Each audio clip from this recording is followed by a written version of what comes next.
Nasaan daw ang liquidation ng Office of the Vice President? Puta, nagis talaga itong mga ob-ob na to.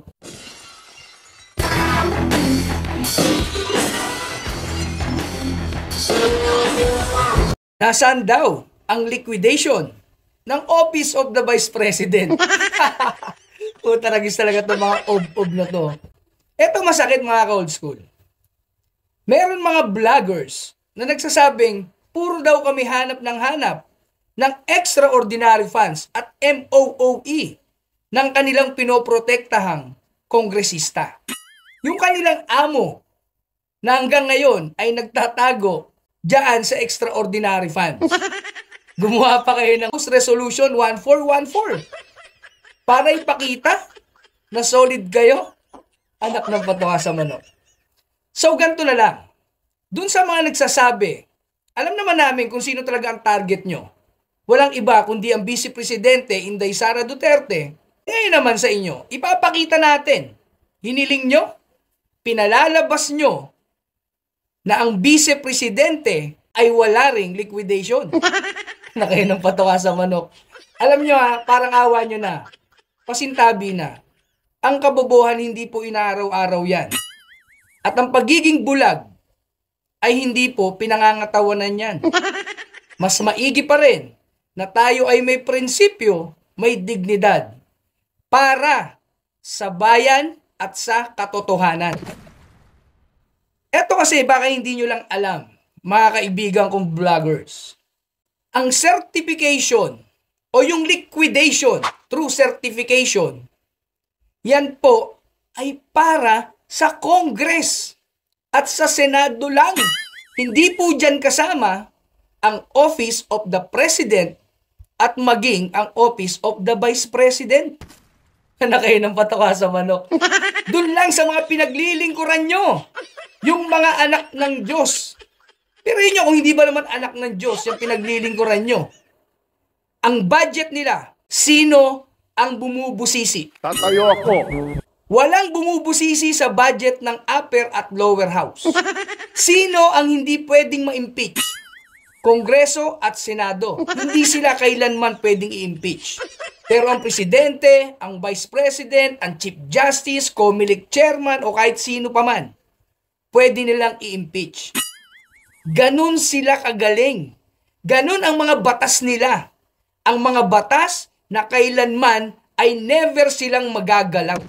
At dyan kayo naniniwala. At dyan kayo nagpapagamit.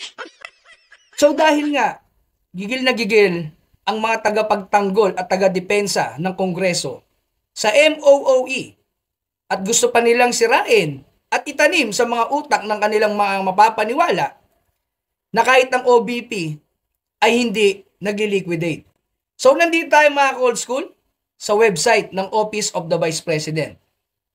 Dito makikita natin yung transparency, procurement, annual procurement plan, request for quotation, request for expression of interest, invitation to bid.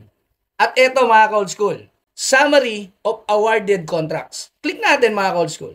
Dito, dalawang portion. Competitive bidding, alternative mode of procurement. Puntahan natin mga ka-old school. Dito tayo sa alternative mode of procurement. 2023. Tignan nyo kung gaano ka-detalye. Nandyan ang name of project, name of supplier, mode of procurement, contract number, contract price, at contract date. Yan ang liquidation.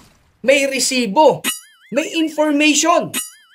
At hindi lang certification na pipirmahan lang ng isang congressman at ng House Speaker. Tingnan nyo dito mga ka-old school, supply and delivery of newspaper and tabloids. Biruin nyo, pati dyaryo. Amounting to 338,610. Contract date, January 3, 2023. Alam nyo mga ka-old school, sa haba nito, meron ako ditong nagustuhang isa. Biruin nyo to, supply and delivery of ink for Tacloban Satellite Office. 6,400 pesos. Naka-liquidate. Kailan? January 17, 2023.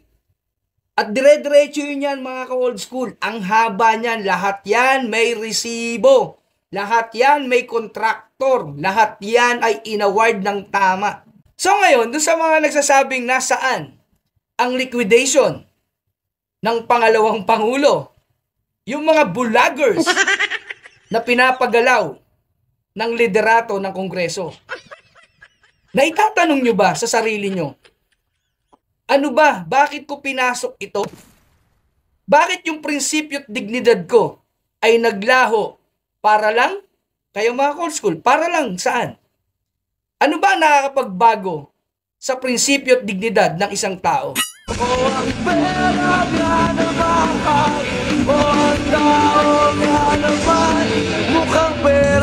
Hindi nyo makita ang liquidation o resibo ng ipinagtatanggol nyo dyan sa Kongreso. Ulitin ko po, ang MOOE ay applicable lang ang liquidation through certification sa mga kongresista at senador. Pero ang MOOE ng presidente, vice-presidente, at kahit ano pang agency, kailangan nila may resibo. So kung nakikinig pa rin kayo dyan sa mga bulagers, wala na po tayong magagawa dyan. Nakakahawa rin po minsan ang pagiging tanga. Ingat!